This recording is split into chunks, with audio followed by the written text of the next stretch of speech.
बिना प्रोवोक करे, बिना हार्म करे करा गया। पुलिस थाने में फंसे हुए अधिकारियों के ऊपर उनको बाहर नहीं निकलने दिया गया, उनको वहां पर अंदर जिंदा जलाने की कोशिश करी गई। देवभूमि उत्तराखंड का शहर हल्द्वानी हिंसा की चपेट में है। इस हिंसा में कुछ लोगों की मौत भी हो गई है। 100 से ज्यादा पुलिस वालों समेत कम से कम 300 लोग गंभीर रूप से घायल हैं। पूरे शहर में इंटरनेट बंद करके कर्फ्यू लगा दिया गया है। स्कूल कॉलेज बंद है और दंगाइयों को देखते ही गोली मारने का आदेश जारी कर दिया गया है। लेकिन क्या यह हिंसा सुनियोजित थी या फिर प्रशासन की एक चूक की वजह से हिंसा हुई जिसे रोका नहीं जा सका? आखिर कैसे शुरू हुई हिंसा? हल्द्वानी प्रशासन से कहां हुई चूक? हिंसा करने वाला के आखिर है कौन? क्या इस हिंसा को सांप्रदायिक नजरिए से भी देखने की जरूरत है? आखिर क्या है हल्द्वानी में हुई हिंसा की इनसाइड स्टोरी?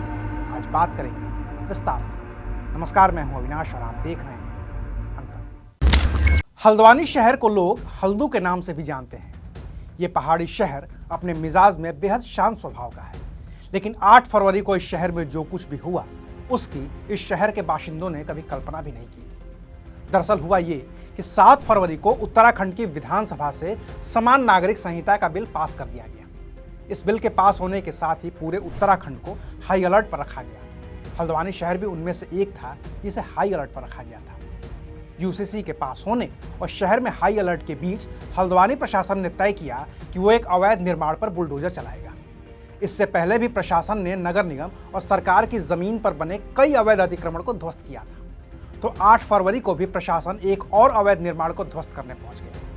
ये अवैध निर्माण सरकारी दस्तावेज में मलिक के बगीचे के रूप में दर्ज है, जो हल्द्वानी के बनभूलपुरा में है।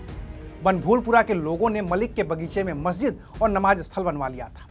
लिहाजा प्रशासन ने नोटिस देकर कहा था कि मदरसा और मस्जिद के संचालक खुद से इस अवैध निर्माण को ध्वस्त कर दें। लेकिन निर्माण ध्वस्त नहीं हुआ और बनभूलपुरा के लोग इस मामले को लेकर हाईकोर्ट तक चले गए। हल्द्वानी के नगर आयुक्त पंकज उपाध्याय का दावा है मलिक के बगीचे के पास की 3 एकड़ जमीन पर नगर निगम पहले ही कब्जा ले चुका है। अवैध मदरसे और नमाज वाली जगह को ढहाए जाने से रोकने को लेकर हाईकोर्ट में एक PIL भी दाखिल हुई, जिसे मलिक कॉलोनी निवासी साफिया मलिक और अन्य लोगों ने दाखिल किया था और इसमें हल्द्वानी नगर निगम के दिए गए नोटिस को चुनौती दी गई थी। लेकिन जस्टिस पंकज पुरोहित की अवकाशकालीन पीठ ने मामले में कोई राहत नहीं दी और तब प्रशासन ने ध्वस्तीकरण की कार्रवाई शुरू की। इस ध्वस्तीकरण के लिए 8 फरवरी की शाम करीब 3 बजे ध्वस्तीकरण की टीम बनभूलपुरा थाने के पास इकट्ठी हुई। पुलिस और प्रशासन की मौजूदगी में टीम शाम करीब 4:30 बजे मलिक के बगीचे में पहुंची। ध्वस्तीकरण वाली टीम के पास बुलडोजर भी थे, जिसे देखते हुए स्थानीय लोग जुटने लगे। पुलिस ने लोगों को हटाने की कोशिश की ताकि बुलडोजर चल सके, तो लोगों ने बुलडोजर को भी तोड़ दिया और फिर तो इतनी हिंसा हुई कि उपद्रवियों ने गाड़ियों में आग लगा दी, पुलिस पर पत्थरबाजी की और थाने तक को आग के हवाले कर दिया। हिंसा को रोकने के लिए पुलिस ने पहले आंसू गैस का सहारा लिया और फिर फायरिंग भी की, जिसमें अब तक कुछ लोगों की मौत भी हो चुकी है। रात के 8 बजते बजते मुख्यमंत्री पुष्कर सिंह धामी ने हल्द्वानी में कर्फ्यू लगाने और उपद्रवियों को देखते ही गोली मारने का आदेश जारी कर दिया। पास के जिले उधम सिंह नगर से भी पुलिस फोर्स हल्द्वानी बुला ली गई और पूरे शहर की नाकेबंदी कर दी गई। इसके बाद इंटरनेट भी बंद करने का फैसला किया गया और अब शहर में पूरी तरह से सन्नाटा पसरा है।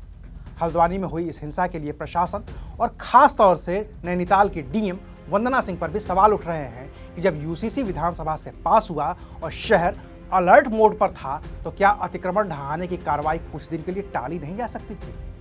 DM वंदना सिंह ने इस हिंसा पर अपना भी पक्ष रखा है और कहा है कि पूरी हिंसा सुनियोजित है और पहले से ही तय किया गया था कि जिस दिन डिमोलिशन होगा उसी दिन पुलिस फोर्स पर हमला किया जाएगा। जिस दौरान ये सारी विधिक प्रक्रिया चल रही थी, जब हम सुनवाई कर रहे थे, माननीय उच्च न्यायालय सुनवाई कर रहा था, तो छतों पर पत्थर उस दौरान इकट्ठे करे गए। इसका मतलब इट वाज प्लान्ड कि जिस दिन भी डिमोलिशन ड्राइव होगी, हम उस दिन इस तरह से फोर्सेस को अटैक करेंगे, इस तरह से डिमोरलाइज करने की कोशिश करेंगे स्टेट मशीनरी को। नैनीताल DM वंदना सिंह ने हाईकोर्ट के आदेश का हवाला देते हुए कहा है कि हल्द्वानी में जगह जगह अतिक्रमण के खिलाफ कार्रवाई की गई, सभी को नोटिस और सुनवाई के अवसर दिए गए। कुछ ने हाईकोर्ट का दरवाजा खटखटाया, कुछ को समय दिया गया।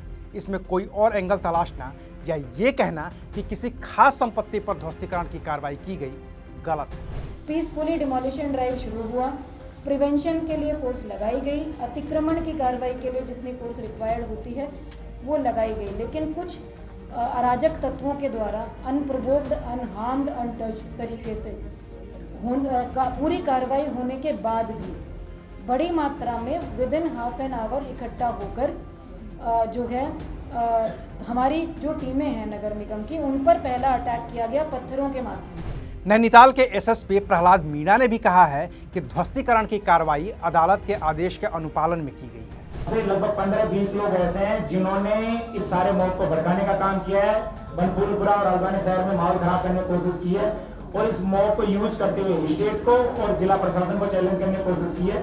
तो ऐसे लोगों के खिलाफ हम एफआईआर कर रहे हैं और जिसमें ये जितने भी लोग हैं इनके खिलाफ पुलिस सख्त कार्रवाई करेगी। जितना भी सरकारी प्रॉपर्टी का जो डैमेज हुआ है इनकी वसूली से की जाएगी, इनके खिलाफ सख्त कार्रवाई की जाएगी। वहीं डीएम वंदना सिंह का दावा है कि ये हमला प्लानिंग के तहत किया गया था। इट वॉज प्लान्ड कि जिस दिन भी डिमोलिशन ड्राइव होगी हम उस दिन इस तरह से फोर्सेस को अटैक करेंगे, इस तरह से डिमोरलाइज करने की कोशिश करेंगे स्टेट मशीनरी को। हल्द्वानी के हालात को देखते हुए उत्तर प्रदेश के उन जिलों में भी हाई अलर्ट कर दिया गया है जो उत्तराखंड से सटे हुए हैं। बरेली जोन में सुरक्षा के विशेष इंतजाम किए गए हैं। इस घटना के पीछे जो भी मिसक्रिएंट एलिमेंट्स थे जिन्होंने कल पुलिस पार्टी पर पथराव किया, पेट्रोल बम फेंके, वेपन से गोली वोली चलाने की भी हमारे पास सूचना है, उनको चिन्हित करके और उनके खिलाफ सख्त से सख्त कार्रवाई की जाएगी ताकि इस प्रकार की घटना की पुनरावृत्ति न हो। कुल मिलाकर प्रशासन अपने तई हल्द्वानी में शांति स्थापित करने की पुरजोर कोशिश कर रहा है। लिहाजा आप भी किसी तरह की अफवाह पर ध्यान न दीजिए और इस मुद्दे से जुड़ा कोई भी व्हाट्सएप फॉरवर्ड बिना क्रॉस चेक किए किसी को मत भेजिए। अभी के लिए शुक्रिया। आप देख रहे थे अनकट।